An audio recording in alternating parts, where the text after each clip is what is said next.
প্রাচীন ও আধুনিক স্থাপত্যের জনপ্রিয় দর্শনীয় স্থান রয়েছে কিশোরগঞ্জে। কিশোরগঞ্জ শহরে হারুয়া এলাকায় নরসুন্দা নদীর তীরে ঐতিহাসিক পাগলা মসজিদ অবস্থিত।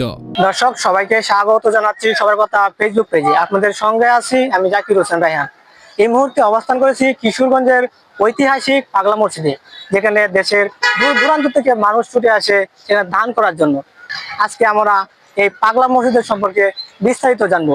চলুন জেনে নেই বিস্তারিত তথ্য। এই মসজিদটি খুবই সুন্দর ও দৃষ্টিনন্দন, বেশ চমৎকার। 3 তলা বিশিষ্ট পাগলা মসজিদের ছাদে 3টি বড় গম্বুজ এবং 5 তলা ভবনের সমান একটি মিনার বহুদূর থেকে সহজেই দৃষ্টি কাড়ে।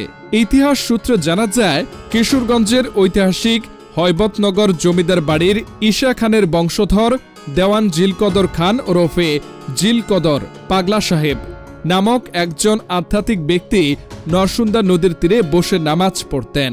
পরবর্তীতে স্থানটিতে মসজিদটি নির্মিত হয়। জিলকদর পাগলার নামানুসারে মসজিদটি পাগলা মসজিদ হিসেবে পরিচিতি পায়। আলোচিত সেই পাগলা মসজিদে দেশের দূর দূরান্ত থেকে মানুষ ছুটে আসে দান করার জন্য। স্থানীয়রা জানান, এই মসজিদে দান করলে নাকি তাদের মনের বাসনা পূরণ হয়।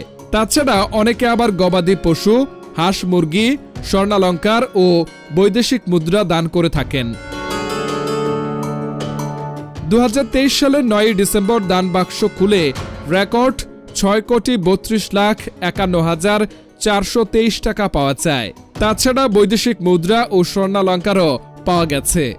4 মাস 10 দিন পর 20 এপ্রিল 2024 সালে দান বাক্স খুলে পাওয়া যায় রেকর্ড 7,78,67,537 টাকা। সাথে বৈদেশিক মুদ্রা ও স্বর্ণালঙ্কার পাওয়া গেছে। 17 আগস্ট 2024 দান বাক্স খুলে পাওয়া যায় 7,22,13,000 টাকা। এছাড়া বৈদেশিক মুদ্রা ও স্বর্ণালঙ্কারও পাওয়া গেছে। 30 নভেম্বর 2024 দান বাক্স খুলে পাওয়া যায় 8,21,34,000 টাকা। জনসূত্রে জানা যায়, পাগলা সাহেব খরস্রোতা নরসুন্দা নদীর মধ্যস্থলে মাদুর পেতে ভেসে এসে বর্তমান মসজিদের কাছে স্থিত হন এবং তাকে ঘিরে আশেপাশে অনেক ভক্তকুল সমবেত হন। তার ইবাদত বন্দেগীর জন্য দেওয়ান পরিবারের পক্ষ থেকে পাগলা সাহেবের নিজের পছন্দের স্থান নরসুন্দা নদীর মাঝখানে টিলার ওপর একটি টিনের ঘর তৈরি করে দেওয়া হয়। ওই ঘরটি পরবর্তীতে পাগলা মসজিদ হিসেবে পরিচিতি লাভ করে।